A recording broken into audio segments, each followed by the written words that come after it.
Bueno, Lourdes, nuestra primera ponente de hoy, Lourdes Gómez Martín, es licenciada en Periodismo por la Universidad de Sevilla.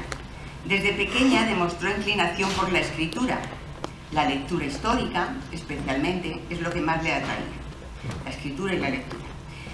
Ella desde muy jovencita tuvo muy claro que quería dedicarse al periodismo y según fue creciendo quiso compaginar sus dos pasiones, que eran el periodismo y el misterio, uniéndolos en una sola modalidad, o sea, el periodismo de lo desconocido, el periodismo del misterio. Y así, estudiando mucho y trabajando a la vez, ha conseguido abrirse paso, y a pesar de su juventud, en esta rama de la comunicación, compaginando sus estudios universitarios con las diversas investigaciones y entrevistas que ha realizado. Ha publicado sus trabajos en revistas tan importantes como Más Allá, Enigmas e Historias de Vieja Iberia, de Iberia Vieja.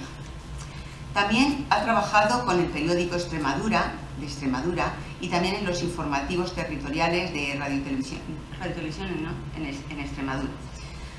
Actualmente compagina su trabajo de redactora en la revista Guardia Civil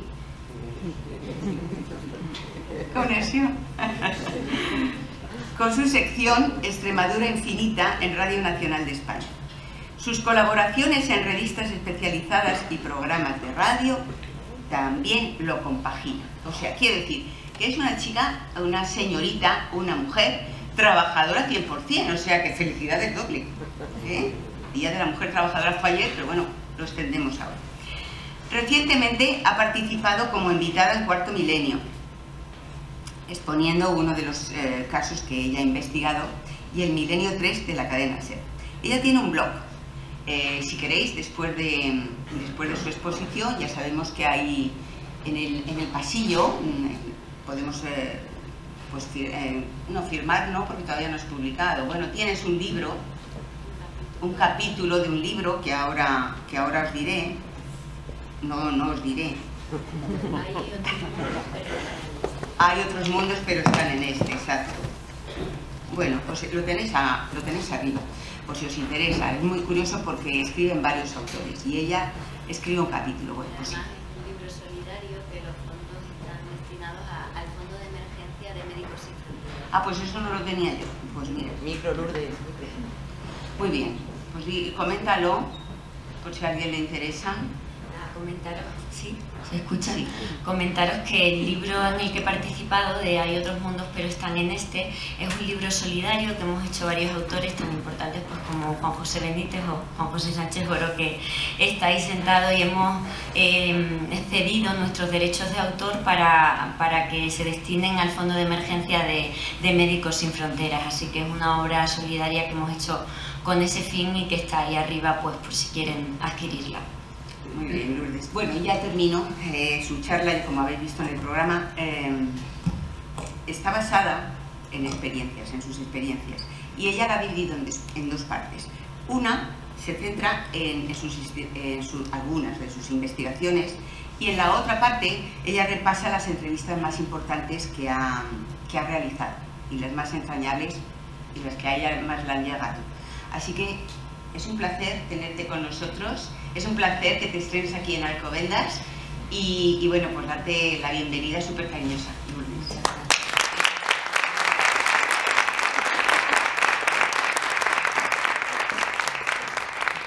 Bueno, pues muchísimas gracias a todos por haber venido a una hora pues tan intempestiva, tan temprano, un domingo aquí a escucharme. Gracias especialmente a Gloria, a José y a Fermín por haber pensado en mí para que esté en este congreso. También a todos los amigos que me acompañan, a Juan José, Carmen, Eva, Irati, mi novio Iván, MJ, Israel, todas las personas que conozco, y también a ustedes que no os conozco, pero que espero de verdad que disfruten de lo que os voy a contar, que son al fin y al cabo experiencias que he vivido como periodista, pero también que me han cambiado como persona, ¿no? Y yo no recuerdo muy bien cuándo me empezó a gustar esto del misterio. Realmente ha estado conmigo desde siempre, pues desde pequeña sentía curiosidad por leer revistas de este ámbito, por ver programas de televisión, por leer libros, pero llegó un día que, aunque yo no sepa cuándo empezó esto, lo que sí sé es cuando decidí convertirme en periodista de lo desconocido.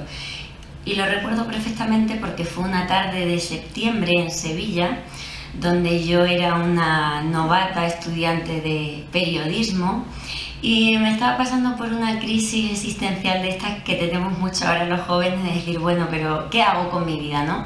Yo tenía claro que quería estudiar periodismo y de hecho allí estaba, pero no sabía muy bien por qué rama encaminarme, y como un flashazo, como una luz, aquel día vino a mi cabeza la idea de compaginar las dos cosas que a mí más me gustaban en la vida, que era el periodismo y el misterio.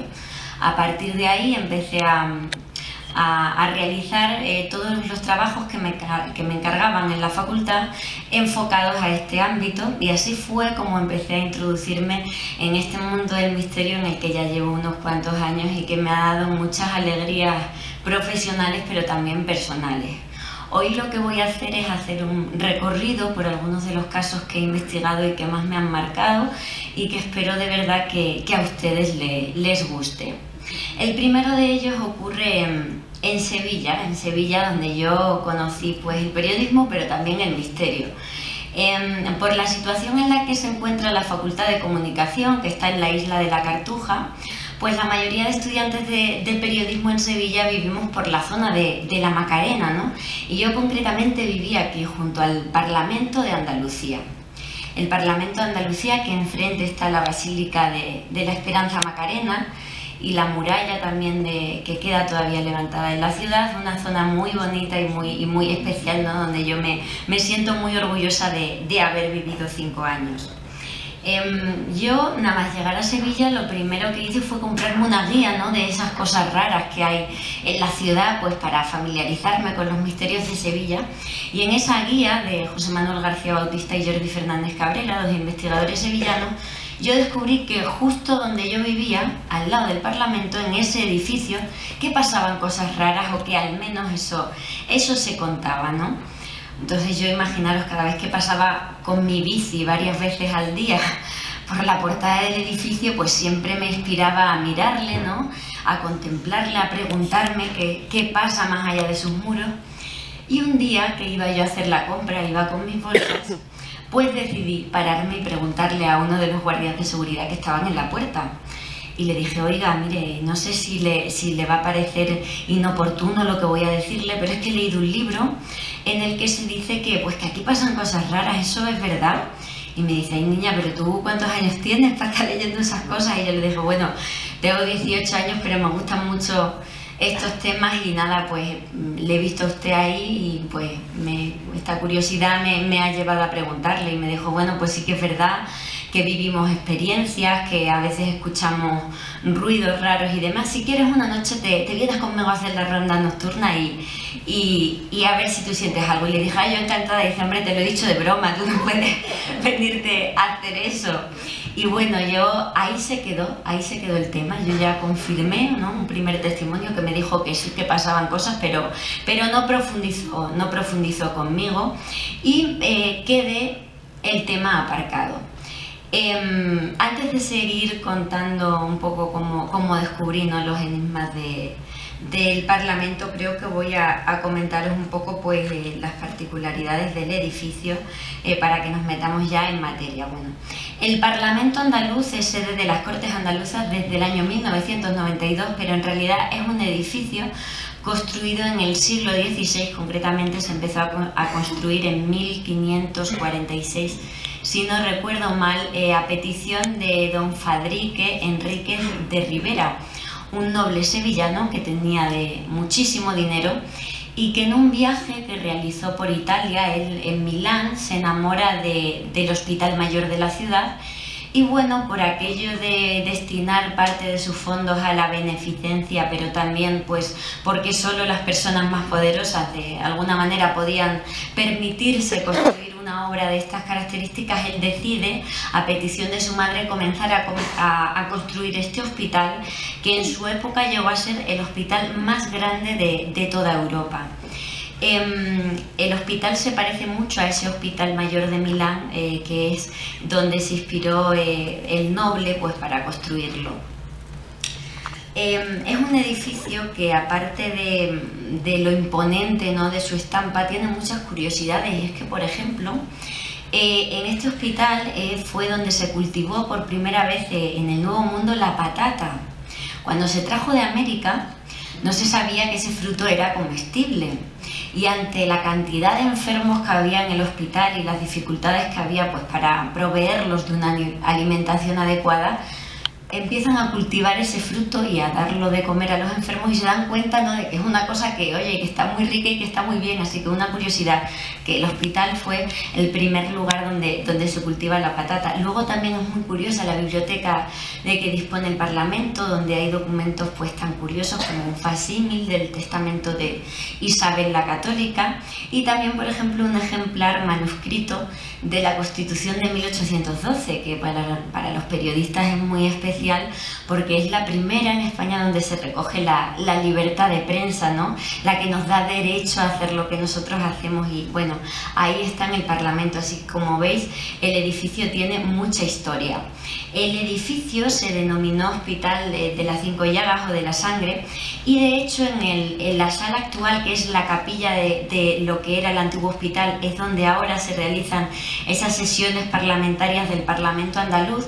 Ahí todavía se conserva el retablo de la capilla y además pues está presidido por una imagen de la Duda de Santo Tomás, ¿no?, de ahí el nombre de las Cinco Llagas, ¿no?, para el hospital. Esto es una cúpula del interior del Parlamento pues que conserva todavía ese logotipo del hospital. Esto ya lo he comentado, que se construyó en 1546 y esto es un grabado de cómo era en la época, ¿no? Y bueno, aunque un principio Catalina de Rivera, la madre de don Fadrique, quería que el hospital fuera un lugar donde solo se destinara a uso de mujeres enfermas y además con enfermedades curables, la realidad les hizo pues tener que cambiar esta decisión, todo a raíz de la peste que asoló Sevilla en 1649. El hospital, que estaba situado extramuros de la ciudad, concretamente junto a la vía romana que va hacia Mérida, además bajo el hospital se han encontrado restos de un antiguo alfar romano y también de una casa islámica. Los restos están datados, ¿no?, y catalogados.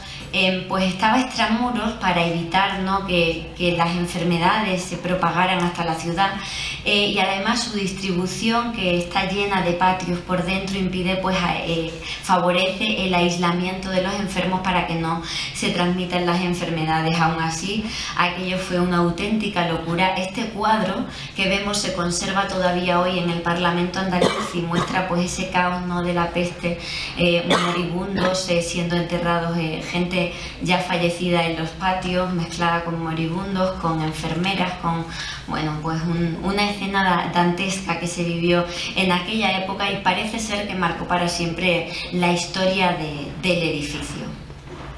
Además, se han encontrado muchos restos de personas allí en la construcción, en las obras de remodelación del Parlamento. El hospital tuvo uso como tal hasta finales del siglo XX. Aquí vemos una imagen real de una clase de anatomía en el interior del Parlamento de Andalucía. que pues es verdad que perdió importancia a medida que avanzaban los siglos, ya que otros hospitales crecieron en la ciudad y se fueron derivando algunos enfermos, por ejemplo, al Hospital de la Milagrosa. Los enfermos mentales que se trataban en el Hospital de las Cinco de Llagas se derivaron al Hospital de la Milagrosa, como digo, en el siglo XIX, y además por las crónicas que se conservan. El traslado lo llevó a cabo una monjita del hospital llamada Sor Úrsula de Villavaso, que, como veremos ahora más adelante, Sor Úrsula es el nombre más conocido de una de las apariciones del Parlamento. Aquí vemos esa antigua capilla presidida por la Duda de Santo Tomás, que por cierto, pues cuando se celebran las sesiones parlamentarias, como tiene que ser en un edificio laico, ¿no?, pues se pone un tapiz con el escudo de Andalucía, ¿no?, que aquí confundimos un poco arte con laicidad y todo ese tipo de cosas, pero bueno, se tapa con un escudo del símbolo de Andalucía. Esto solo puede verse si previa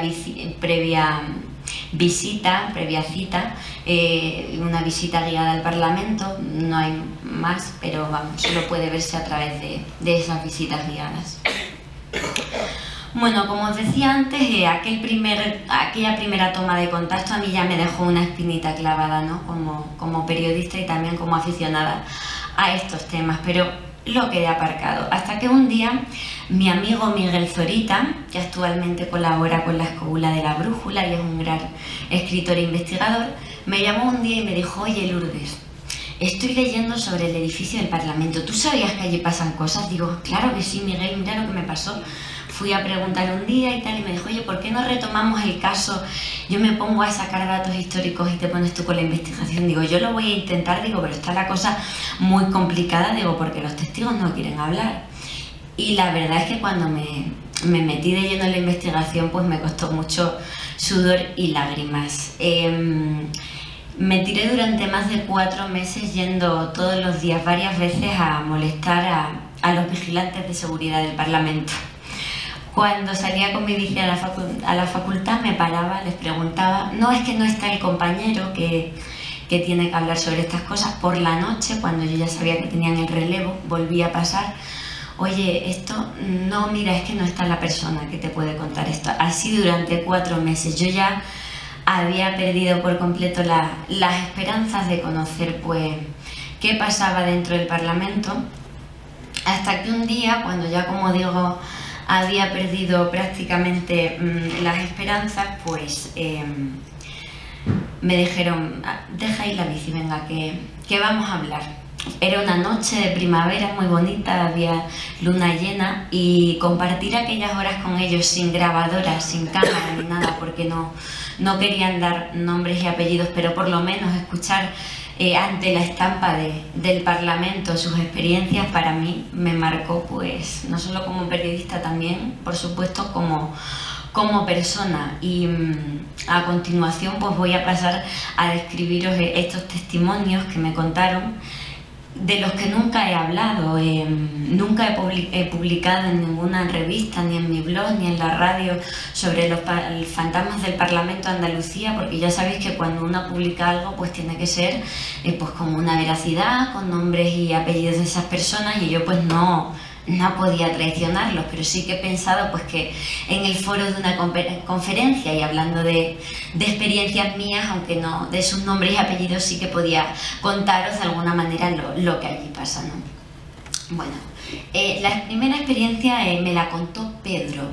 Pedro es un guardia de seguridad del Parlamento que empezó a trabajar allí cuando se rehabilita como Parlamento de Andalucía a partir de 1992. Él no estaba en el turno de noche, que es donde normalmente se producen los fenómenos, pero fallece un guardia de seguridad de ese turno de noche y entonces a él le trasladan pues a esa vigilancia nocturna, ¿no? El primer día de trabajo de Pedro, él ya se encuentra con lo desconocido. Él no tenía ni idea, jamás había escuchado ningún rumor de lo que pasaba. Llegó, se presentó al resto de sus compañeros y también a las limpiadoras que realizaban la limpieza en ese turno de noche. estaban allí realizando una de las rondas y las limpiadoras llegaron y le dijeron: oye, en la zona de los baños hay una mujer que está llorando. Y dijo Pedro: bueno, pues vamos a echar un vistazo. Y le dijo a los compañeros: no, tú no te preocupes por nada. Y dijo Pedro: pero ¿cómo no me voy a preocupar si las limpiadoras se están peleando entre ellas o algo? Dice: es que no son las limpiadoras, tú no te preocupes por eso, olvídate de ello, no pasa nada. Así siguió la noche. Pedro se fue al cuartito que ellos tienen a escuchar hablar por hablar en la cadena SER, y de repente entraron dos limpiadoras para invitarle a tomar un café. Él declinó la oferta, estaba muy a gustito allí calentito escuchando el programa, y entonces una limpiadora le dijo: oye, no escuchas a una mujer llorar, porque yo la estoy escuchando. Y dijo él: yo no escucho nada, de verdad, dejarme, porque yo no estoy escuchando nada. Y dice: bueno, pues me voy, mañana nos vemos, que pases buena noche. Pedro apagó la radio y se giró para darle las buenas noches, y en ese momento dice que escuchó el grito más aterrador que ha escuchado en su vida. Dice que era un sonido metálico. Claro, metálico es la descripción que siempre solemos escuchar, ¿no? En relación a las psicofonías, ¿no? Que es un sonido metálico, una fuente de sonido pues que no parece natural, una voz así metálica. Eso fue lo que él escuchó, pero claro, no fue registrada en ningún aparato, él lo había escuchado en persona. Él se quedó impactado y se cayó, no dijo nada a nadie, pero a los días ya la duda le reconcomía, y lo comentó con sus compañeros de trabajo y le dijeron: bueno, esas cosas aquí son normales, aquí pasan cosas, Pedro, no sabemos lo que es, pero pasan cosas extrañas. Y él dijo: no, pero vamos a hacer pruebas, subiros a la parte de arriba y dar gritos, a ver si yo lo escucho igual, porque yo necesito averiguar qué era eso. Hicieron pruebas por todo el Parlamento, pero dice Pedro que nada parecido a lo que él, al llanto doloroso y terrible que él escuchó aquella noche. Y a partir de ahí, pues un sinfín de experiencias que pasó a relataros. Parece ser que la zona en la que se recrudecen este tipo de experiencias es en el sector 1. El sector 1 es una parte, un lateral del Parlamento, que es uno de los patios que estamos viendo aquí, el patio de los Leones, que concretamente no es este, pero empieza aquí, en los soportales que se ven. En ese patio de los Leones, al lado hay un pasillo en el que algunos de los funcionarios han visto pues niños cruzarse, jugar con una pelota, cruzarse de un lado a otro, a una familia de la mano vestida de época.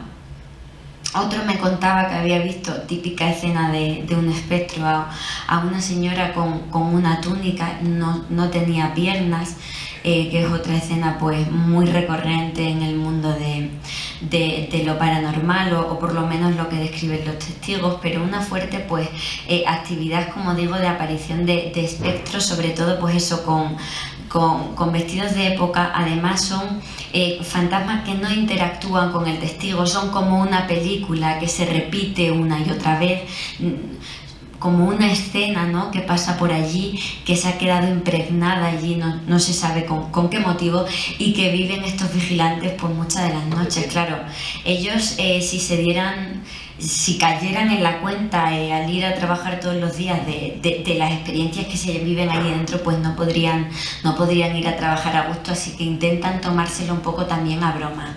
Me comentan que cuando van haciendo la ronda pues van hablando en alto, aunque vayan solos, porque no quieren tener la sensación de escuchar pasos detrás, de tener la sensación de que te siguen. Entonces van: bueno, pues mañana tengo que pagar la factura del tinte, o tengo que ir a recoger la radiografía, que van hablando solos. Es un recurso que utilizan pues para no caer en la cuenta pues de lo que allí se vive. En la biblioteca, esta es la biblioteca del Parlamento, es otro de los lugares donde se ha podido observar la aparición de una niña. Y no es la única, porque por ejemplo otra de las experiencias que más les han marcado y que me la contó aquel día, aquel vigilante, fue una mañana de sábado, sobre las 7:30 de la mañana, que él pasó por la zona de la sala de espera donde se reciben a las visitas del Parlamento y vio allí a un niño sentado que le dio los buenos días. él se extrañó y fue a preguntarle a su compañero y le dijo: oye, ¿ha venido algún taxi o hay algún diputado o algo trabajando a estas horas o lo que sea? Dice: ¿quién va a venir aquí un sábado a las 7 de la mañana? ¿Qué político va a venir a trabajar un sábado a las 7 de la mañana aquí al Parlamento? Aquí no hay nadie, ¿no? Y dijo: pues no, pues ahí hay un niño que me ha dado hasta los buenos días y que alguien lo ha tenido que traer. Dice: niño, vamos a ver. El niño no volvió a aparecer jamás. Estuvieron horas buscándole por todo el Parlamento y no volvió a aparecer. Quizás estas experiencias, tanto a los investigadores como al resto de la gente del barrio de la Macarena que sabe esta fenomenología paranormal, pues ya sea por conocidos que tiene trabajando en el interior del Parlamento o por la propia leyenda urbana que gira en torno a él, ya que tengo que decir que este caso en Sevilla es súper conocido. Los fantasmas del Parlamento de Andalucía, la gente habla de ellos, se escribe sobre ellos, se han hecho reportajes en prensa, pero es un caso que quedó desprestigiado pues por la socarronería, ¿no?, y la sorna de los políticos que trabajan en el Parlamento, de las declaraciones que hicieron a los medios de comunicación y por la propia cerrazón, ¿no?, de esos vigilantes de seguridad. Y yo lo que quería hacer era confirmar si esto no era más que una leyenda urbana, y me di cuenta que no, que realmente detrás de esa leyenda urbana hay una sombra de realidad en unos casos que realmente se siguen produciendo allí, pues que si no cada semana, pues sí, a lo mejor pues cada mes hay algún caso nuevo. Pero como decía, quizás el fantasma más conocido es el de una monja que se pasea por los ventanales del edificio. La monja, aunque hay un vigilante que consiguió el testimonio que sí que la había visto, me contó que él después lo había negado todo. Él una noche en la ronda dice que vio una monja con un manojo de llaves, de esas de hierro antiguas, en la mano.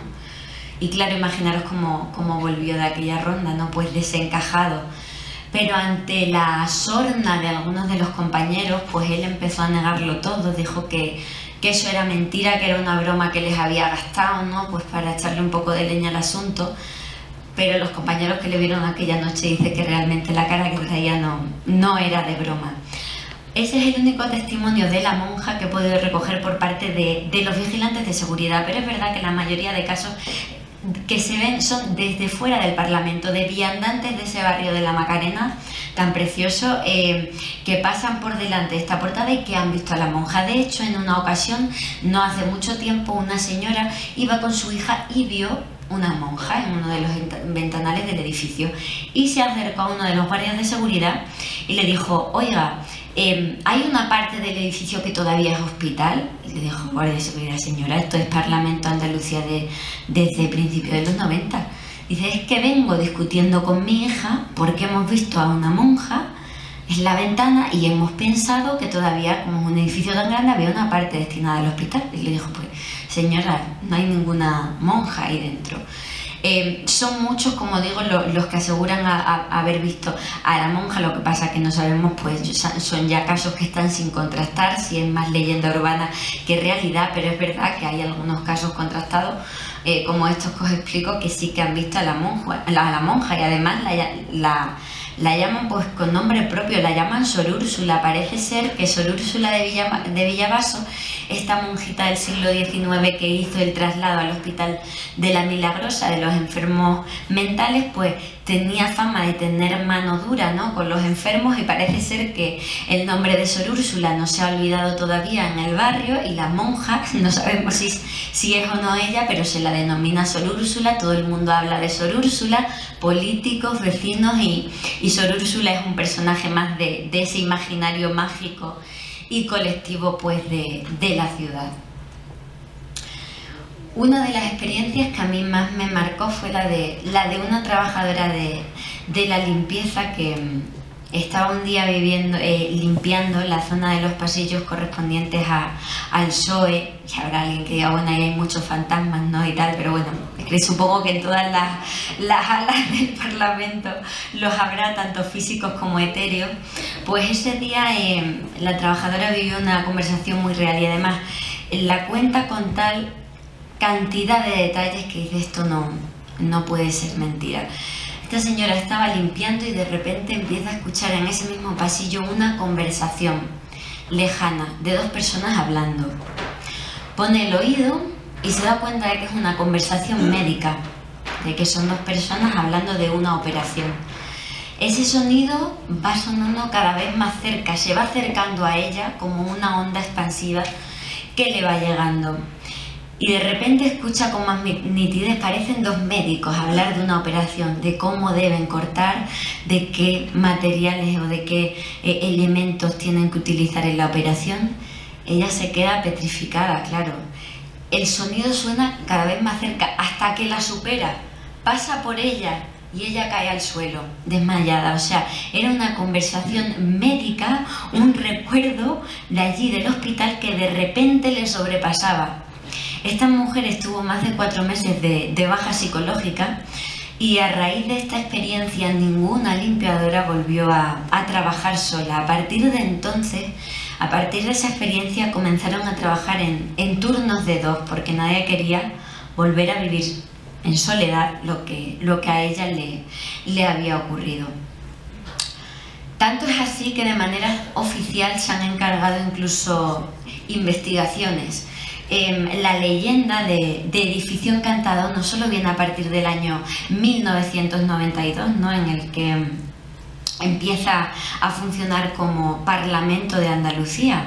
También anteriormente, cuando el edificio todavía era hospital, ya había casos de misterio, ¿no? Ya existían testimonios de enfermos que habían sido pues visitados por una monja. Incluso hay un caso que se recoge de un enfermo que estaba fumándose un cigarrillo a escondidas en una ventana y se le apareció una monja para regañarle. O sea que ya cuando el hospital era todavía hospital, ya había estos testimonios, y durante las obras de remodelación los trabajadores pues también hablaban de este tipo de casos. Así que la Sociedad Andrómeda, un grupo de investigación parapsicológica que funcionaba en Andalucía hace unos cuantos años, presidido por Daniel Ortiz, que es el que está en el centro, y por mis dos buenos amigos Moisés Garrido, el de la camisa azul, y Ignacio Garzón, el de barba, pues se encargaron pidieron una investigación oficial para comprobar la veracidad de lo que allí estaba ocurriendo y les fue concedida. Yo hablé con Moisés sobre cómo se desarrolló esa investigación y me constató que, bueno, que las veces que fueron a investigar sí que constataron pues fenomenología paranormal, que no eran casos negativos, que eran casos pues de impregnaciones, pero nada pues excesivamente terrorífico. En las fotografías, en los análisis fotográficos y en las pruebas psicofónicas es verdad que no se había obtenido ningún resultado que pudiera arrojar pues una actividad paranormal, pero sí que se habían recogido muchos testimonios en primera persona de trabajadores pues de esas obras y de personas que trabajaban en el hospital, de que sí que ocurrían cosas. Además es curioso como esa investigación quedó grabada, porque 20 años después, aquella noche que yo estuve hablando con los vigilantes de seguridad en el Parlamento, ellos me decían: se encargó una investigación oficial hace mucho tiempo, y me dijeron punto por punto cada cosa que Moisés luego me confirmó con los papeles y con los informes de la Sociedad Andrómeda. O sea que esas personas sabían de lo que hablaban, se habían preocupado de saber las investigaciones, de cómo se había desarrollado, y no estaban hablando a la ligera.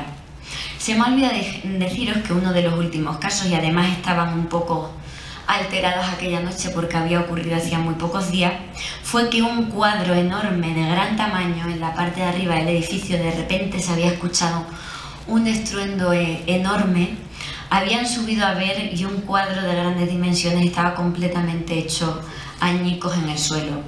Se pusieron a investigar y vieron que las puntas que lo sostenían estaban perfectamente colocadas, y que solo si alguien hubiera desencajado y hubiera tirado con mucha fuerza, el cuadro podría haber conseguido ese efecto. Aquel día estaban muy alterados porque, como digo, ese fue el último caso fuerte que habían vivido.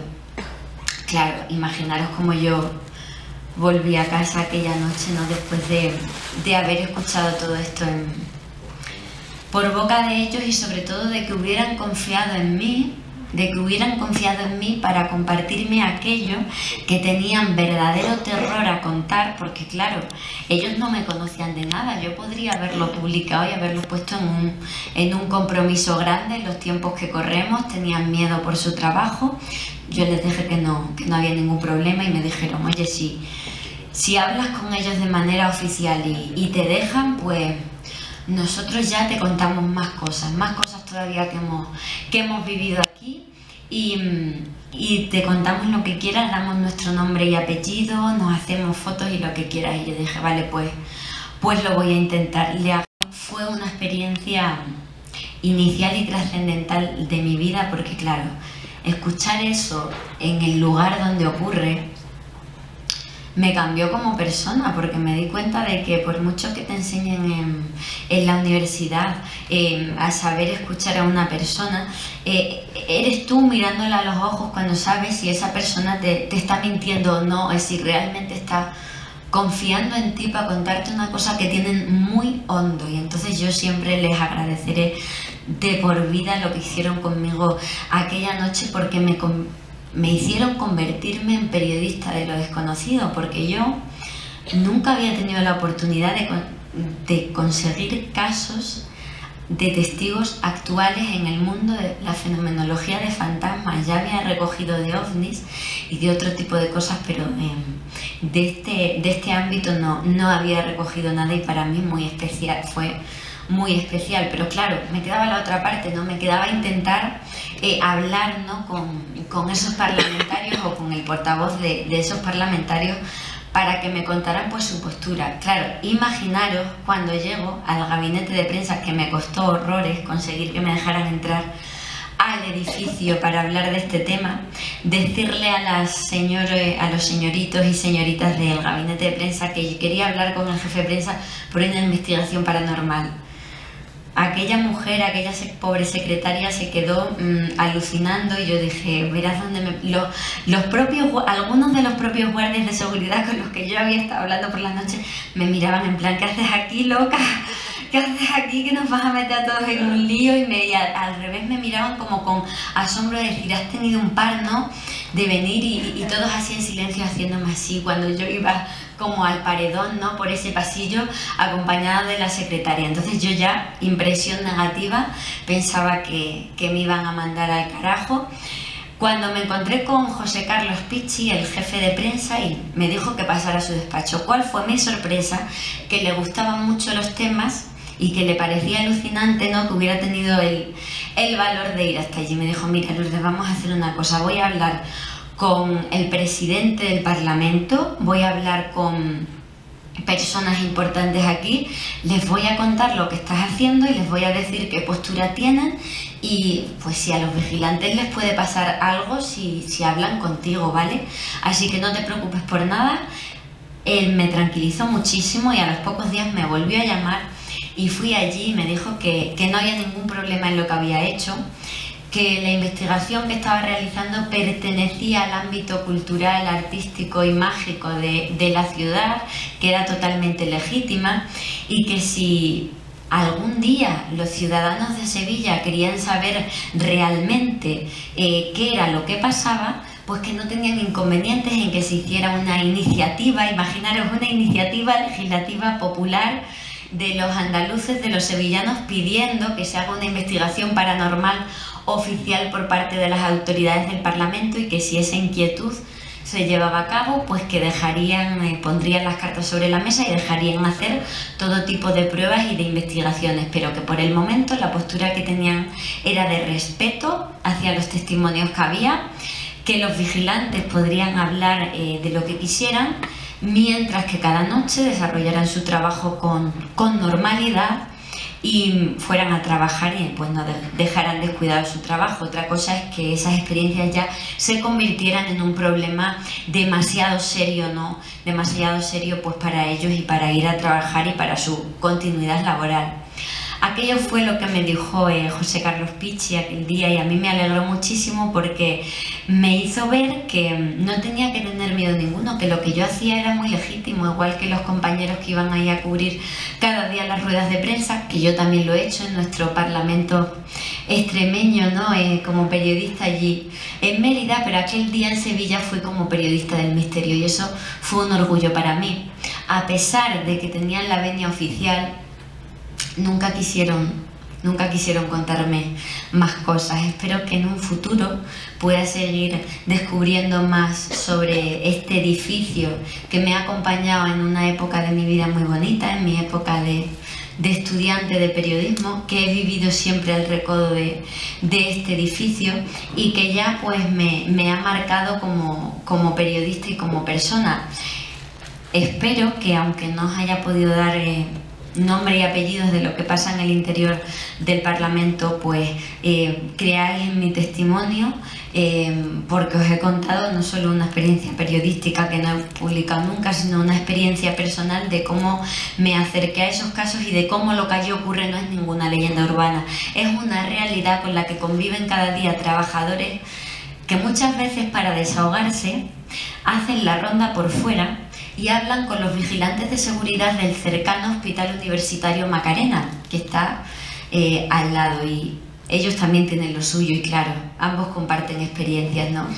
Y aquel día lo compartieron conmigo y me siento muy afortunada. Es verdad que las experiencias para ellos fueron terroríficas, incluso a veces relacionadas incluso con aparatos electrónicos, ¿no? Me comentan que en las rondas ellos tienen que ir marcando unas claves, desactivando esas alarmas o activándolas a su paso, ¿no? Para que quede eso sellado, y como tras ellos suenan pitidos de la nada, como si algo inteligente les contestara. Es decir, no son experiencias agradables, pero sí que es verdad que en otras ocasiones he investigado experiencias con fantasmas de las cuales los testigos están orgullosos y creen que les dan buena suerte. Es el caso del fraile errante de Peñafiel, una investigación, por cierto, muy especial porque me hizo conocer a mi novio, que está ahí sentado y que es de Peñafiel, así que es doblemente especial para mí. Esta es una investigación que hice hace un tiempo y que es inédita porque el caso no se conocía. Lo conocí porque el dueño de esta bodega, Convento de San Francisco, es conocido de un familiar mío, y me llegó así el caso y me fui a Peñafiel a investigar. Peñafiel, para los que no lo sabéis, es un municipio con mucha historia, pues en él se ubican, como pongo ahí, algunas de las más afamadas bodegas de la ribera del Duero, pero lo más importante es que es un pueblo que empieza a tomar auge durante la Reconquista, cuando Sancho García, si no recuerdo mal, lo tengo por aquí apuntado, Sancho García durante el siglo XI reconquista esta plaza y pronuncia una frase que daría razón de ser al municipio. La frase aquella fue: esta será la peña más fiel de Castilla, ¿no? De ahí el nombre de Peñafiel, un pueblo que empezó a cobrar mucha importancia histórica en época medieval. Prueba de ello es que, a pesar de que no era un municipio muy grande, tenía 18 iglesias, 4 conventos, como vemos, una de las fortalezas medievales, su castillo mejor conservadas de toda España. De hecho, lo llaman popularmente el barco de Castilla porque está en lo alto de un cerro, y cuando hay niebla parece que está navegando por su forma sobre esas olas, ¿no? Sobre esas nubes que a menudo hay en Peñafiel, porque suele hacer mal tiempo casi siempre. Y bueno, actualmente es un edificio, como digo, es un pueblo con muchísima historia, muy bien conservado, con mucho turismo, pero sobre todo con mucho turismo vitivinícola, ¿no? Porque hay muchísimas bodegas importantes, como por ejemplo la bodega Protos, Vega Sicilia también está muy cerca, y también de la que vamos a hablar hoy, que es la bodega Convento de San Francisco. Es una bodega que está construida sobre un antiguo convento de Peñafiel, el convento franciscano de San Francisco. Su dueño, Javier García, más conocido como Cote, tenía ese solar del edificio gracias a la desamortización de Mendizábal. Su familia compró el solar donde estuvo construido el convento, y él, cuando estudió enología, decidió aprovechar la zona la zona donde los antiguos frailes franciscanos criaban o se realizaban a esa crianza de vinos, para volver a recuperar esa actividad en ese edificio histórico y construir allí junto con sus socios un vino que sobre todo tiene mucha fama en lo que es la exportación a China, ¿no? Y a países asiáticos, que es lo que me comentaba Javier aquel día. Hablando un poco del lugar donde se enmarca la bodega, está edificada, como digo, sobre las ruinas del convento de San Francisco, que comenzó a construirse en 1291. No se sabe muy bien, pero en torno a esa fecha sabemos que surgió la fundación de dicho convento. El convento tuvo mucha importancia porque, a pesar de estar destinado a la Orden de San Francisco, que era una orden que se caracterizaba pues por penitencia, austeridad, etcétera, esos valores de alguna manera se fueron perdiendo debido a el auge, ¿no?, del municipio. Se enriquece el municipio, pues se enriquecen también los conventos que hay en la zona. Sabemos que estuvo funcionando hasta 1800, hasta que surge la desamortización de Mendizábal, y bueno, luego pues cayó en la ruina. Vemos que desapareció. Estas ruinas concretamente es donde estaba construida la capilla, donde estaba la portada de ese altar mayor, y bueno, pues se construyeron muchas casas del pueblo con las piedras del convento. Las columnas también las podemos ver en los soportales de la plaza de Peñafiel, y hoy día pues bueno, quedan ahí esas ruinas como muestra, ¿no?, de lo que antaño fue el convento. Aquí también os explico algunos de los datos, y se ve una imagen pues de la remodelación que Cote ha llevado a cabo en esta bodega. Y bueno, aquí entra en escena Fray Pedro de Villacreces. Os he explicado que, a pesar de que la orden franciscana tenía unos votos de pobreza y austeridad, a medida que el municipio comienza a tener poderío económico, pues el convento también. Todo lo contrario que este fraile franciscano, Fray Pedro de Villacreces, que creó lo que se denominó la observancia franciscana de Fray Pedro de Villacreces, una doctrina que todavía hay gente que hoy día sigue. ¿Y qué era lo que promulgaba este fraile? Bueno, pues en aquella época lo que él promulgaba era una vuelta a los antiguos valores de la orden, de penitencia, caridad, ayuno, pobreza. Entonces él vivía como un eremita y se dedicó a fundar diferentes ermitas en distintas partes de Castilla, pues para un poco promulgar otra vez, como digo, esa vuelta a los antiguos valores de la orden. Uno de sus discípulos más famosos que siguió su regla fue San Pedro Regalado, que hoy día es patrón de Valladolid, donde se encuentra esta bodega. Y bueno, en ese peregrinar por difundir de alguna manera sus doctrinas, Fray Pedro de Villacreces llega a Peñafiel, llega al convento de San Francisco, donde se estaba celebrando una reunión, un concilio eclesiástico de la Orden de la Concepción, que era porque el convento de San Francisco era cabeza de partido, por así decirlo, de toda esa provincia religiosa. Él llega allí a exponer sus datos. Por cierto, que ese poderío económico, hay una anécdota muy curiosa que no quiero que se me pase y que está en las crónicas que se conservan. Voy a buscarlo para leeros el pasaje. Fortunato Escribano de la Torre, que es uno de los historiadores que más ha publicado sobre Peñafiel y su historia, recoge una crónica que da lugar y que explica de alguna manera cómo se enriquece ese convento, o hasta qué punto no habían hecho dinero. Parece ser que, os voy a leer lo que dice Fortunato Escribano de la Torre. En esta crónica que del rey don Alfonso XI el Justiciero escribió Juan Núñez de Villaizán, donde refiere que don Juan Manuel, hijo del infante don Manuel, porque se me ha olvidado decirlo, que don Juan Manuel, el del conde Lucanor, fue señor de Peñafiel, y allí estaba construido el antiguo alcázar de su tío. Actualmente, en el convento de San Pablo de de Peñafiel, construido sobre el antiguo alcázar. En la capilla de los Manuel se encuentran sus restos. Desafortunadamente, los documentos históricos que había tan importantes de su biblioteca se perdieron porque hubo una riada enorme en el municipio y se llevó por delante todos los archivos del municipio, y lamentablemente no se conservan pues esos documentos tan importantes para nosotros a nivel histórico y literario, ¿no?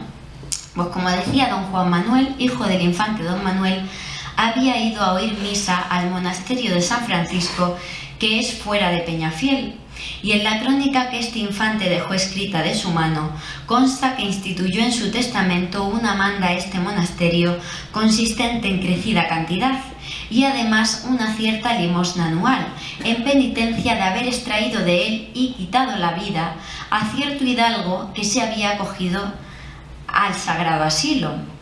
También explica que este hidalgo, al que don Juan Manuel apuñaló, respondía al nombre de Nuño Velaste, aunque se desconocen los motivos de lo ocurrido. Es decir, don Juan Manuel de repente llega allí, saca a un señor que se ha escondido, lo mata y por el agravio pues deja una crecida suma de dinero en su testamento escrito pues para este convento. O sea, la verdad es que como periodista me llama mucho, sobre todo incluso para un novelista, intentar pues escribir una historia a raíz de esos datos, ¿no? De cómo sacan a ese señor, lo matan, que se había acogido ahí a sagrado. La verdad que una historia muy curiosa, pero que explica incluso el poderío económico, ¿no?, que tenía el Parlamento, que tenía el convento, y que da razón de ser a la presencia de Fray Pedro de Villacreces en ese concilio, pues para intentar poner un poco de orden en lo que se estaba convirtiendo la provincia en aquel momento.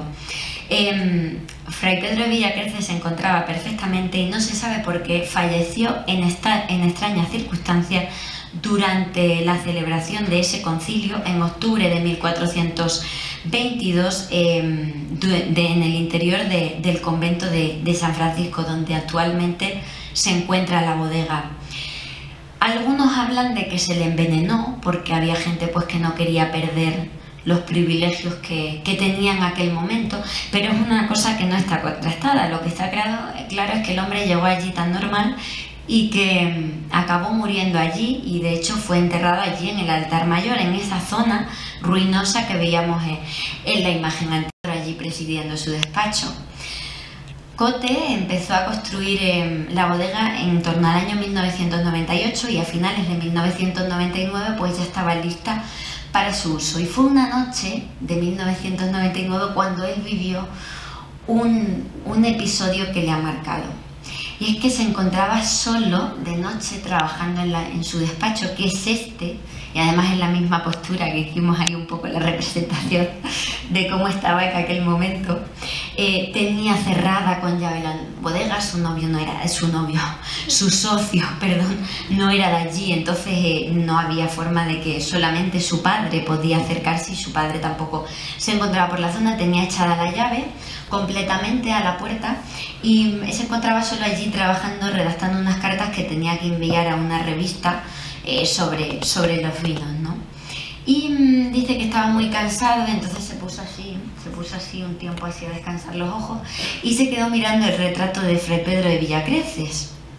No le dio ninguna importancia, pues como si mira cualquier otra cosa que estaba por allí por la bodega, y de repente pues se despejó un poco y volvió otra vez a la escritura, cuando nota que hay algo en la ventana y mira y ve pasar a una persona por delante de esa ventana en la misma posición que él está ahora mismo, claro. Él dijo, pues solo puede ser mi padre, y dijo, ¿quién anda ahí? Y nadie contestó. Entonces salió afuera a comprobar si la puerta estaba abierta. La puerta estaba completamente cerrada, como él la había dejado, y llamó a su padre. Oye, papá, ¿tú has venido a la bodega a esta hora? Dice, no, yo estoy aquí tomándome algo, yo no he estado por la bodega. Dice, vale, no, es que me ha parecido escuchar la puerta. Pues Cote se quedó extrañado porque él le había parecido ver perfectamente a una persona cruzar por delante de la ventana. No obstante, intentó darle una explicación racional y dijo, bueno, me he tirado ahora mucho tiempo mirando a un retrato, y si es eso como que te dicen que te tiras mucho tiempo mirando a una pared y luego haces así y ves algo, y si me ha pasado algo de eso, él intentando dar una explicación. Este es el patio y la ventana que Cote tenía, el patio donde supuestamente pasó esa persona. Así se quedó la cosa. Cote siguió escribiendo y de repente vuelve a mirar y está ahí la persona. Vuelve a pasar, pero esta vez se para, le mira durante unos segundos y sigue su camino. Dice que era un ser achaparrado, bajito, con una especie de hábito marrón oscuro o negro, y que no le dio miedo, que le dio mucha tranquilidad en la mirada. Dice que le recordaba en la expresión a su abuelo Teófilo, que había sido el dueño de la bodega, ¿no? El dueño de ese solar. Pero cuando miró el retrato del padre Villacreces, vio en el caminante nocturno a ese fraile que había fallecido en extrañas circunstancias. Cote vio que la zona a la que se había dirigido era la zona donde se encuentran las barricas de vino, y entonces decidió entrar para ver si ese padre Villacreces o quien quiera que fuese estaba allí. Y dice que cuando entró en esta zona de las barricas, pues sintió que allí había alguien al fondo de la oscuridad, y ahí sí que le entró un miedo terrible, lo cerró todo y se fue corriendo. Imaginaros lo que es que un testigo te diga que no solo ha visto una sombra rara, sino que algo se ha parado ante él y que le ha mirado y que lo identifica con Fray Pedro de Villacreces. A partir de ahí, Cote se puso a investigar en su figura y hoy día le tiene muchísimo cariño al fraile, pero claro, es que resulta que no es el único que le ha visto. La química de la bodega, que no puedo decir su nombre porque tampoco quería dar su nombre y apellidos, me contó que un día ella, porque no es de Peñafiel, es de otro municipio, entonces ella se quedaba a comer en el horario no de descanso dentro de la bodega sola. El resto de los trabajadores se iban, entonces ella cerraba y se quedaba sola. Además, en el interior del laboratorio, que es lo que estamos observando aquí ahora mismo, pues ella tiene un microondas donde calentaba su comida y comía cada día. Pues estando de espaldas a esta ventana, además en el mismo patio siempre, observó en la pared una sombra, como que algo había pasado por delante de la ventana, y se giró. Además, la sombra era la sombra de una persona. Se giró, no vio nada, pero le entró un pánico terrible, porque sabía que aquello no había sido un pájaro, que no era la sombra de un pájaro, que era la sombra de una persona. Habló en voz alta para ver si alguno de sus compañeros había vuelto antes y tanto miedo tuvo que se salió fuera. Y cuando llegaron a las 4, el resto de trabajadores la encontraron allí hecha un manojo de nervios fuera en la calle. Y ella le dijo a Cote: te juro que no me vas a creer lo que te voy a contar, pero había alguien dentro de la bodega que ha pasado por delante de la ventana. Y entonces Cote le dijo: pues te voy a contar lo que me pasó a mí hace unos meses. Y entonces ella pensó que quizá Cote y ella habían visto lo mismo. No es la única. Me contaba también Cote que una de las becarias que tuvo una vez trabajando pues de prácticas, había estudiado enología y estaba trabajando de prácticas en la bodega. Estaba un día, Cote le había mandado a la zona de las barricas, y cuando volvió le dijo: oye, Cote, hay un señor por allí al fondo, no sé si es que te está esperando algo. Dice: ¿cómo un señor? Dice: ¿será tu padre o alguien? Dice: ha salido por la puerta de allí fuera, creo, porque he vuelto y ya no estaba. Cote nunca quiso explicarle lo que a él le había pasado, pues para que la niña no tuviera miedo, pero esa puerta está trabada, es una puerta falsa donde no se puede salir, y la única forma de entrar es desde el despacho de Cote, y humanamente no podía haber nadie en el recinto. Así que, como vemos, son varios los que pueden haber observado a ese fraile errante en el interior de la bodega. Además de estas apariciones, Cote también me contaba, pues ahí están huesos que se han encontrado en los antiguos frailes del convento durante la obra. Yo me aventuro a pensar que alguno puede ser del venerable padre Villacreces, ¿no? Y me contaba que además pues de esas apariciones a veces pues también desaparecen objetos de poco valor, o sea, objetos de poco valor que aparecen cambiados de sitio de repente o que desaparecen, cosas extrañas. Pero él me decía que a él no le daba miedo ninguno, que es más, que aquel hombre que le había mirado aquella noche, lo que le transmitió fue una paz tremenda y que sentía que de alguna forma tenían buena estrella gracias a él. Por lo tanto, imaginaros lo diferente que puede ser unas apariciones, ¿no? Porque parece ser que siempre tienen que estar asociadas a pasar miedo. Yo me dedico a investigar estas cosas y a mí me pasa eso y me da un infarto. Entonces es sorprendente escuchar a personas que se sienten reconfortadas, ¿no? O que tienen una estrella gracias a este tipo de cosas. A mí lo que me impulsó sobre todo a contar esta historia en la revista Más Allá, que se publicó el pasado mes de septiembre, si no recuerdo mal, fue no solo dar a conocer la aparición, también dar a conocer la figura de Fray Pedro de Villacreces, un hombre muy humilde que se dedicó toda su vida a predicar la pobreza, a vivir de acuerdo a lo que predicaba, y que hoy día prácticamente pues está olvidado. Es uno de esos padres de la Iglesia, ¿no? Que yo creo que tenemos el deber de recuperar y de rescatar su historia. Yo no sé si es el padre Fray Pedro de Villacreces quien se aparece. Lo que está muy claro es que su recuerdo sigue vivo en la bodega y que espero que también sigan vuestros recuerdos, pues gracias a esto que os estoy contando hoy día. Y nada, pues ahí es una escena mía durante la entrevista con Cote en el despacho. Y bueno, como periodista no solo quería hablaros un poco de casos de fantasmas, también quería hablaros de mi otra gran pasión, que son los ovnis, ¿no?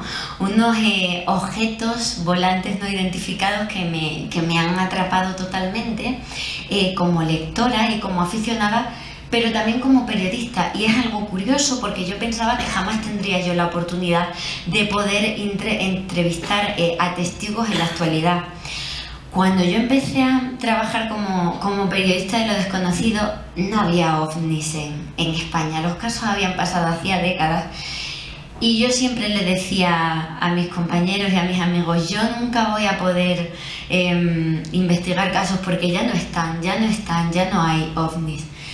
Y de repente aquello cambió en octubre de 2011, cuando menos yo esperaba pues poder recuperar ese misterio, ¿no? Y entrevistar casos y conseguir casos recientes de apariciones de ovnis. Había entrevistado a testigos, pero testigos pues que ya habían sido documentados hacía muchísimo tiempo, incluso siempre esperando, ¿no? Ya casi como una posesa que apareciera algo. Me acuerdo hace unos años cuando se cerró el espacio aéreo, no sé si lo recordáis, durante una noche a causa de la huelga de los controladores.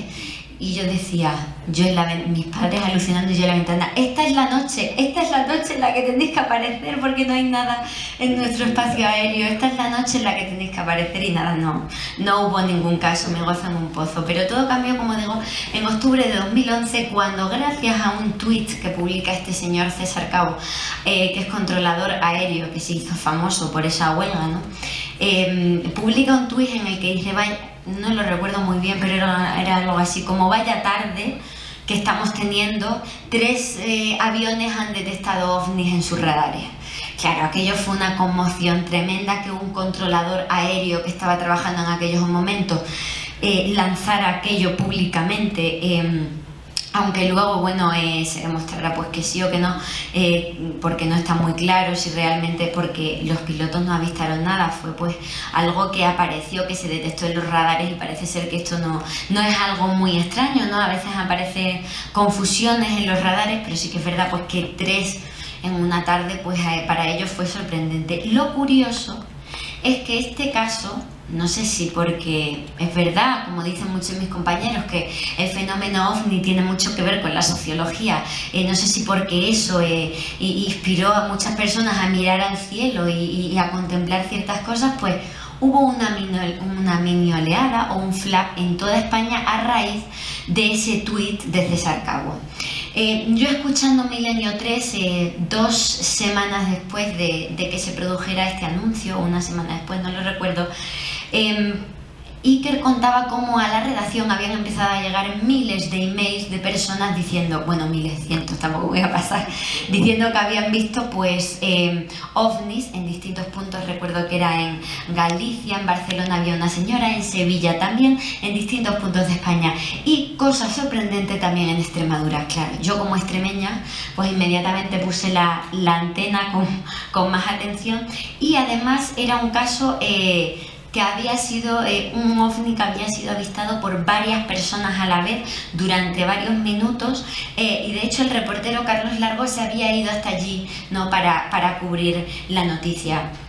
Yo inmediatamente pues lo que vi era mi oportunidad de fuego para por fin entrevistar a un testigo reciente de un caso ovni. Y yo estaba todavía estudiando en la universidad, entonces una semana después recuerdo de que aquello pasara, era un puente, el puente de la Inmaculada, y cogí mi coche y me fui para allá, me fui hasta la comarca extremeña de Cuatro Lugares, hasta Monroy, que era donde esos jóvenes extremeños habían dicho haber visto pues la aparición de un ovni. Los jóvenes no quisieron hablar con el programa, únicamente fue Cruz, o testigo un día posterior, porque ahora os contaré, porque aquí hay tela, pero yo iba a intentar por todos los medios pues recabar esos testimonios y ver qué es lo que estaba ocurriendo allí. Conseguí entrevistar pues a fuerza de convencerla durante mucho tiempo a Noelia, que era una jovencita de 18 años, que junto con 3 chicos más, uno de ellos se llamaba Miguel, una noche, el 7 de noviembre, se encontraban pues en un paraje de las afueras del municipio conocido como Las Herillas, el 7 de noviembre de 2011, como digo. Aquel día ellos estaban en Las Herillas y observan una luz enorme, una bola de luz enorme, pasearse por el entorno del municipio. Tanto les sorprende que a pesar de que sienten miedo deciden coger los coches y seguir esa luz que parece desplazarse, y la siguen durante varios minutos. De hecho llegan hasta el polideportivo del municipio, y hay uno de ellos que tiene un prismático en el coche, incluso miran a través de los prismáticos esa luz. Estaban intentando dar una explicación lógica a lo que estaban observando, cuando de repente, y esto es muy curioso porque demuestra que los testigos sabían que lo que estaban viendo no era normal, ven aparecer un avión con sus luces de posición características en el firmamento, y en ese momento la luz se esfuma cuando aparece el avión. Claro, a ellos les marca muchísimo y se lo cuentan a familiares suyos, que son los que acaban enviando este email al programa. Lo curioso es que ese caso no fue el único. Cruz, aquella misma noche, un vecino de Monroy, está en su casa cuando a través de la ventana mira al patio y observa una bola de luz enorme plantada en medio del patio de su casa. Él estaba en el baño y observó un resplandor enorme que surgía a través de la ventana. Entonces la abrió y vio que allí había lo que fuera, que no era normal en el interior del patio. Cerró la ventana y no supo dar crédito a lo que estaba viendo. Pero al día siguiente, el 8 de noviembre, hay de nuevo otro caso más, visto por 2 trabajadores del municipio y por una chica que venía por la carretera de Cáceres en dirección a Monroy, que también lo vio. Bueno, Vicente y José Antonio. Vicente regenta junto a su familia una panadería en Monroy, que es el municipio que estamos hablando, está al norte de la provincia de Cáceres. Pues como digo, Vicente regenta una panadería, pero luego también tiene actividades ganaderas en el municipio. Y Vicente y otro trabajador de la panadería, José Antonio, ese 8 de noviembre, en torno a las 9:30 de la noche, a la misma hora más o menos que el día anterior habían vivido el caso los jóvenes, pues ellos van a recoger unas cosas a la finca que tiene, donde tiene pues cochinos y demás animales, porque tenía allí un aparato pues bastante caro, se le había olvidado y tenía miedo a que a alguien se le pudiera robar, que ya sabemos que están los robos en el campo, los que somos de Extremadura lo sabemos, pues están en pleno auge, ¿no? Pues van hacia allí y de repente observan pues un balón de fútbol luminoso. Eso es muy curioso cuando entrevistas a testigos, los distintos nombres que le dan a estas luces que ven, ¿no? pero se han llegado a decir hasta cabina. Yo me acuerdo cabina de teléfono, luminosa, autobús, tal. Me acuerdo uno de los casos que investigó Joaquín Mateos Nogales en Andalucía. Como digo, decía que era un balón de fuego luminoso que iba desplazándose a gran velocidad y que fue a desaparecer por un ribero de agua cercano a donde se encontraba. La luz desaparece a través del agua, y esto es algo que me he encontrado en muchísimos casos. En muchos casos que ocurren no solo en Monroy, sino en otros sitios de Extremadura, las luces aparecen en lugares donde hay muchísima agua. No sé si es porque en Extremadura tenemos muchísimos pantanos y a lo mejor hay más probabilidades de que eso ocurra en lugares donde hay agua, pero normalmente los ovnis aparecen asociados a estos grandes embalses de agua. Incluso hay casos míticos en zonas como Las Urdes, en esa luz de Ribera Oveja, ¿no?, tan conocida, pues que también fue en el río. En este caso, la luz que ven Vicente y José Benito también desaparece a través de un ribero de agua. Bueno, Vicente se asusta un poco, pero tampoco demasiado, porque me dijo que no era la primera vez que le pasaba aquello.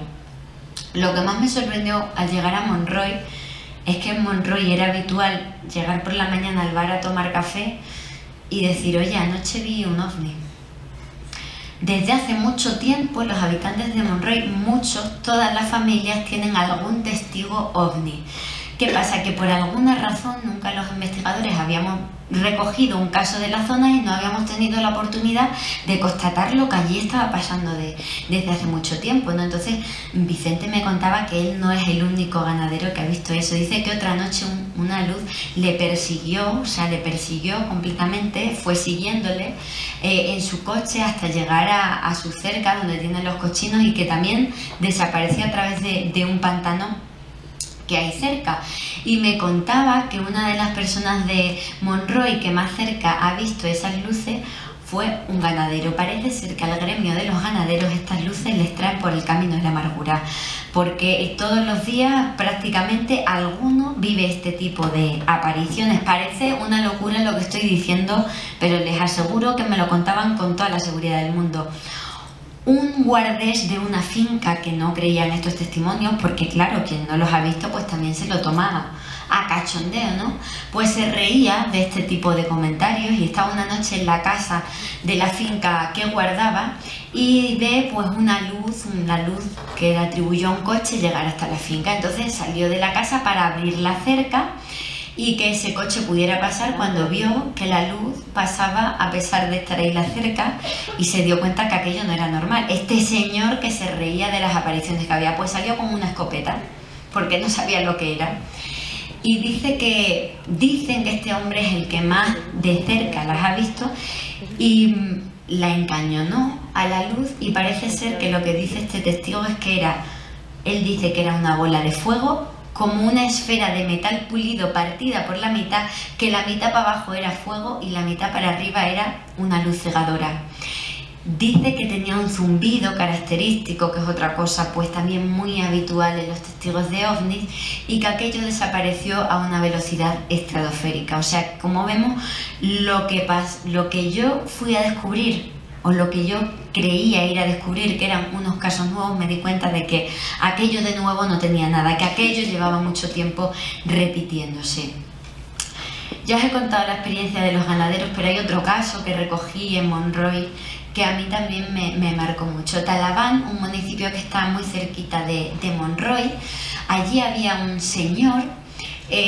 No me lo contó este señor, me lo contó una vecina de este señor en Talaván, y me dijo: pues mira, aquí había un señor mayor que todas las noches se salía a tomar el fresco, ¿no?, como decimos en Extremadura, al umbral de su casa a fumarse un cigarrillo, y dice que una noche pasó a saludarle: oiga, ¿cómo está usted? ¿Qué tal? Dice: pues aquí estoy esperando a que me vengan a ver.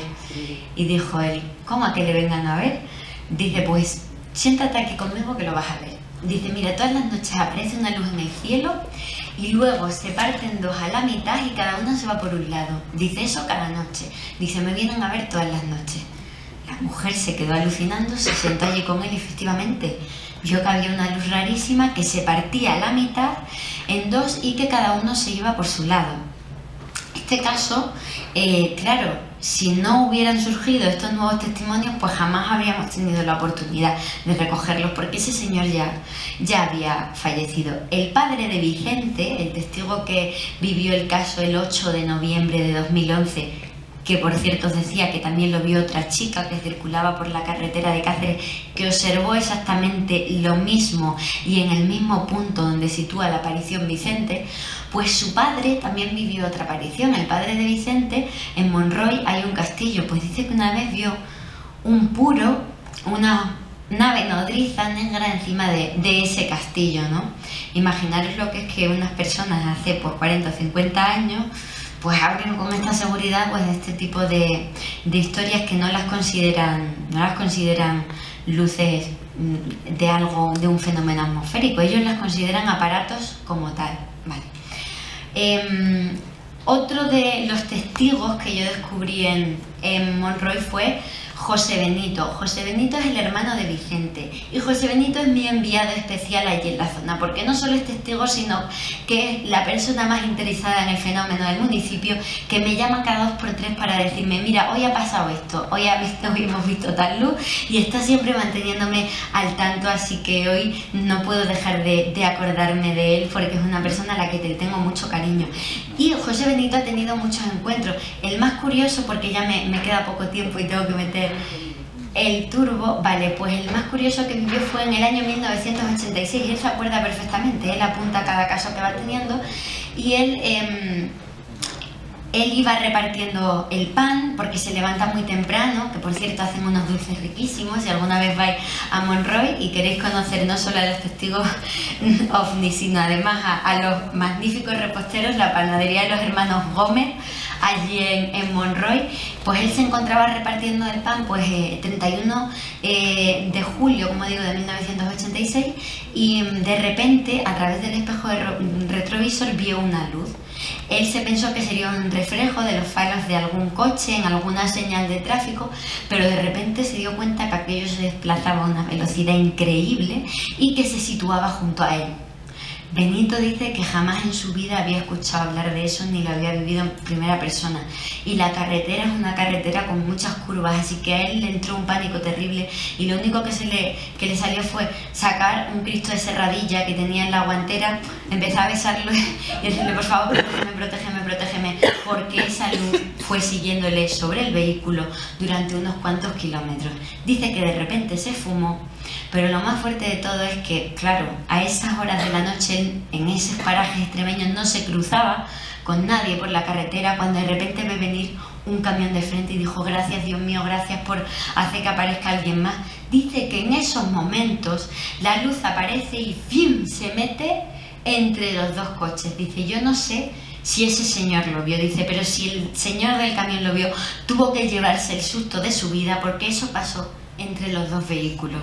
Ese es uno de los casos más fuertes que ha vivido José Benito, pero también Isidoro, un ciudadano normal y corriente de a pie de allí del municipio, un ganadero, me contaba que en 1984 solo ese año vivió 5 o 6 casos él, con un intervalo de varios meses. El primero de ellos dice que él no creía nada de esto, se reía cuando la gente hablaba de estas cosas, iba con su mujer y con su hija, que ya es muy mayor, pero entonces era pequeñita, tenía 3 o 4 años, pues Isidoro iba a recoger a su madre a una finca cercana porque estaban preparando unos quesos para llevar a una feria y su madre les debía ayudar, cuando de repente aparece una de estas luminarias y se sitúa sobre el vehículo de ellos.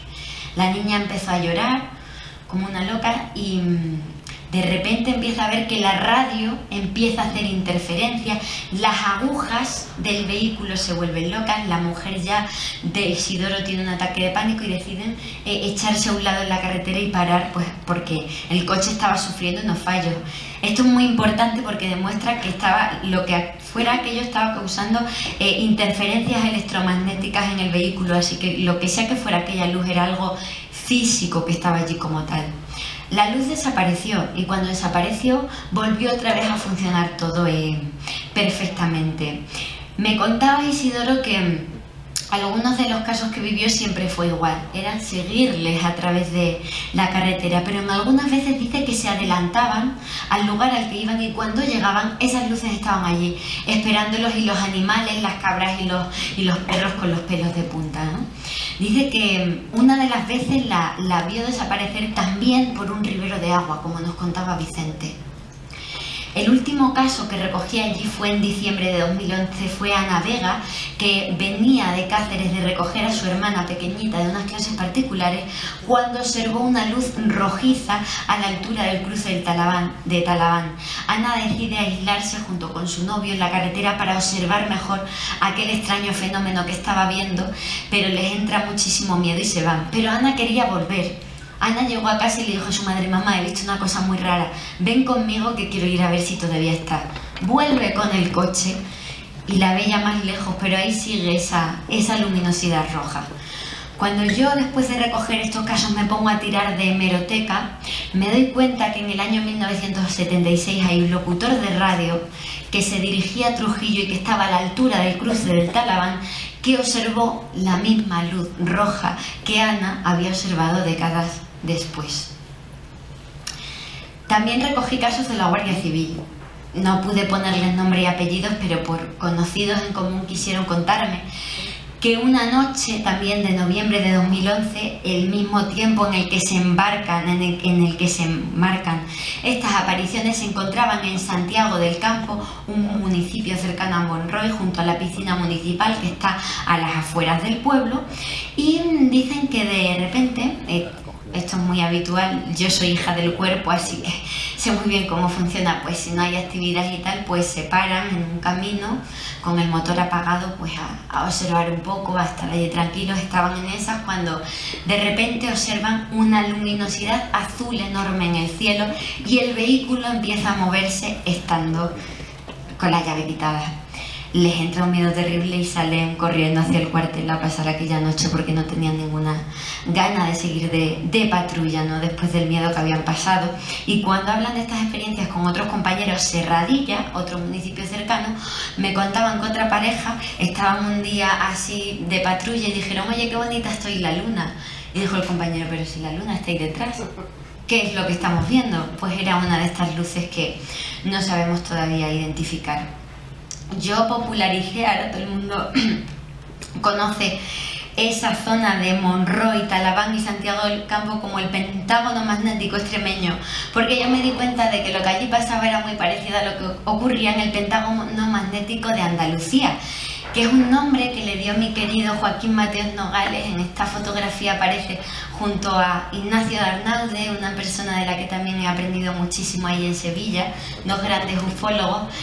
Pues ellos, ante la gran aparición de casos que se daban en el triángulo comprendido por las localidades del Aljarafe como Gerena, Olivares y Aznalcóllar, pues por la gran cantidad de avistamientos que había, por las características morfológicas del terreno, esa gran presencia de acuíferos, de yacimientos arqueológicos, una zona rural apartada, por todos esos componentes, dieron en llamar a este lugar el pentágono magnético por las grandes apariciones que había. Bueno, pues yo denominé a la zona esta el pentágono magnético extremeño porque me parecía que era muy parecido lo que allí estaba ocurriendo y, como digo, el fenómeno no ha cesado.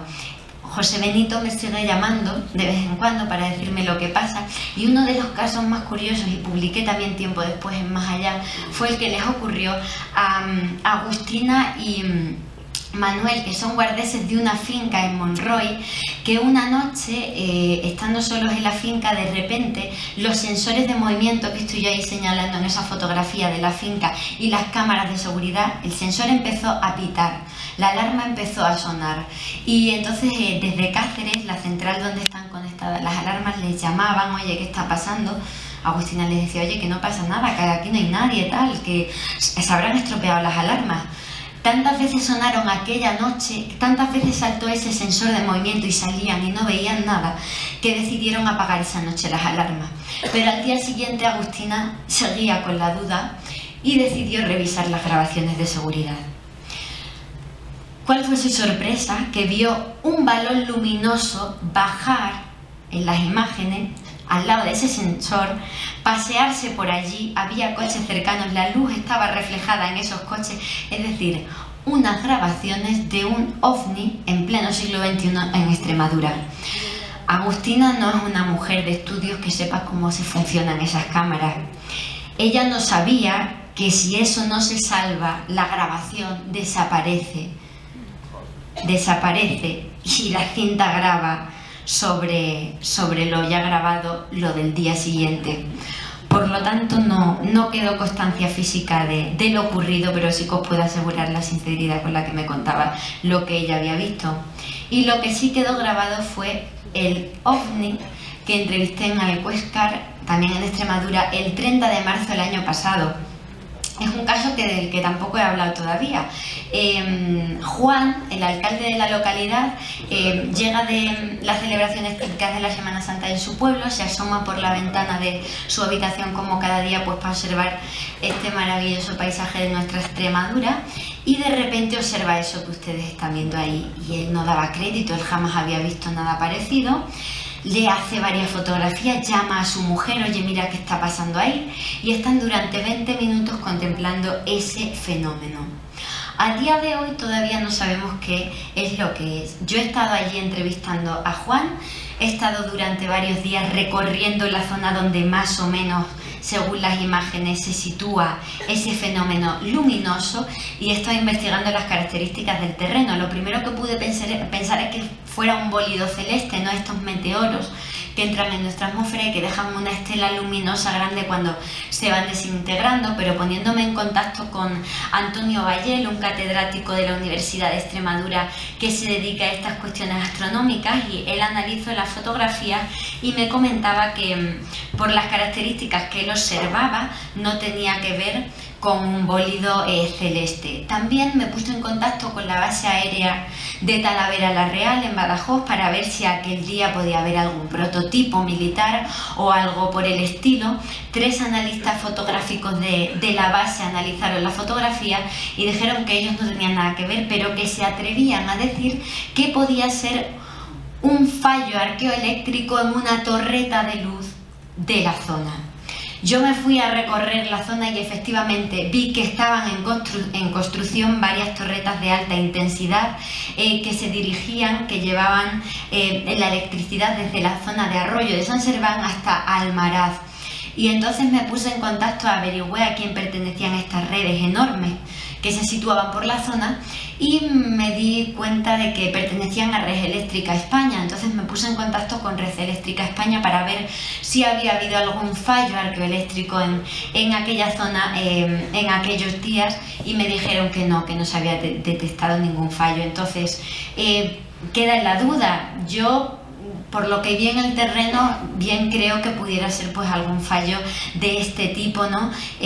Sobre todo porque era un ovni estático, no es lo normal, es normalmente son luces que pasan, no es algo que se quede estático 20 minutos y que de repente se vaya apagando. Yo me inclino porque sea un fallo arqueoeléctrico, pero como digo, la investigación, que el resultado fue que no habían detectado ningún aparato, ningún fallo arqueoeléctrico. Queda ahí en la duda y bueno, no queda tiempo para más. Espero que les hayan gustado estos casos que les he traído. Como les decía, a mí no solo me han cambiado como periodista, me han cambiado como persona, porque me han hecho hablar con personas maravillosas que a día de hoy siguen defendiendo realidades que normalmente no solemos tener en cuenta, pero que yo creo que son muy positivas porque abren nuestra mente, nuestro espíritu crítico, nuestra capacidad de soñar y de ser niños, y eso con la que está cayendo creo que es muy importante. Muchas gracias, y si tienen alguna pregunta, si no hay tiempo, pues...